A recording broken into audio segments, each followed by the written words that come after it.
अब biomedical waste 5 type का होता है, yellow, red, white, blue and black. उसके अंदर हम सबसे पहले याद करेंगे कि हमारा टाइप ऑफ वेस्ट, फिर टाइप ऑफ बैग और ट्रीटमेंट एंड डिस्पोजल। वैसे टेबल बहुत आसान है, लेकिन तब भी बहुत बच्चों को ये इजीली याद नहीं हो पाता है। तो हम याद करने के लिए कैसे इमेजिन करेंगे, जैसे हमारी स्किन किस कलर की होती है, येलो कलर की। तो जितना भी हमारा एनाटॉमिकल वेस्ट है, बायोप्सीज हैं, बैंडेज बैंडेज हम स्किन पे लगाते हैं तो बैंडेज, और non plastic waste, human and animal samples, तो ये सारा जितना स्किन रिलेटेड चीज़ें हैं वो सारी हमारी आती है येलो वाली कैटेगरी में। यहाँ हमने याद कर लिया रेड। अब रेड कलर देख के हमें क्या याद आता है, खून। तो जितनी चीज़ें ऐसी जो कि खून से रिलेटेड रहती है, या जिससे हम कह सकते हैं कि खून हम इमेजिन कर पाते हैं कि वो ट्यूब है या कोई ऐसा ग्लव है जो भी खून से सनी रहती है बेसिकली, तो वो सारा आता है रेड में।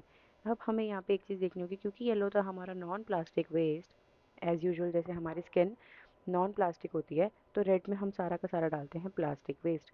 तो इसके अंदर हमारा क्या आएगा, कैथेटर, आप इमेजिन कर सकते हो उसको खून से, drainage tube, gloves, syringe without needle, क्योंकि नीडल हमारी किस में आती है, वाइट में।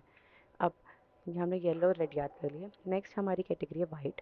वाइट हम इमेजिन कर पा रहे हैं कि कोई ऐसी शार्प चीज़ जो कुछ नीडल या कुछ ब्लेड टाइप का है, तो जितना भी शार्प ऑब्जेक्ट होता है वो हमारा वाइट में जाता है, नीडल, ब्लेड, स्कापल। याद हो गया।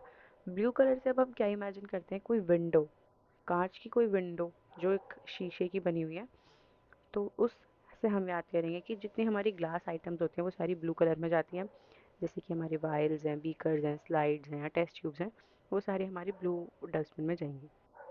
उसके बाद हमारा लास्ट बचता है ब्लैक।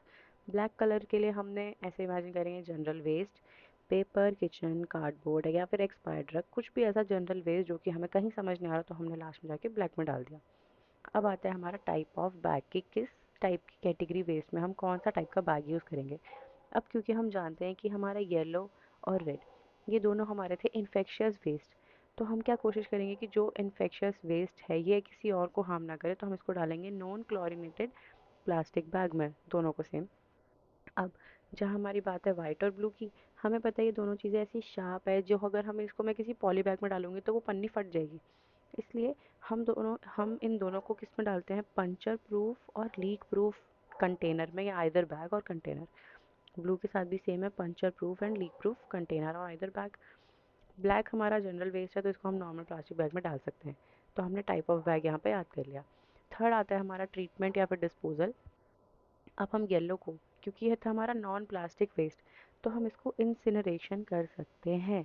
तो यहाँ पे हम याद करेंगे इंसिनरेशन। रेड वाला था हमारा प्लास्टिक वेस्ट, तो उसको हम करेंगे ऑटोक्लेव और हाइड्रोक्लेव। यहाँ पे हम एक और चीज़ इमेजिन कर सकते हैं, क्योंकि हमने यहाँ पे इसको ब्लड इमेजिन किया है, तो ब्लड से हम याद करेंगे ऑटोक्लेव एंड हाइड्रोक्लेव, वाटरी चीज़, ब्लड एंड हाइड्रोक्लेव। उसके बाद वाइट है हमारा, ऑटोक्लेव तो सब में करना ही करना है, पर क्योंकि ये नीडल्स थी तो इसको हम ऑटोक्लेव के बाद थोड़ी श्रेडिंग कर देंगे, छोटे छोटे टुकड़ों में उसको तोड़ देंगे ताकि वो किसी और को इन्फेक्ट ना करे। अब जहाँ बात है हमारी ब्लू की, तो हम करेंगे ऑटोक्लेव, और उसके बाद क्योंकि ये ऐसी कांच की आइटम है तो हम कोशिश करेंगे कि इसको हम रीयूज़ कर लें।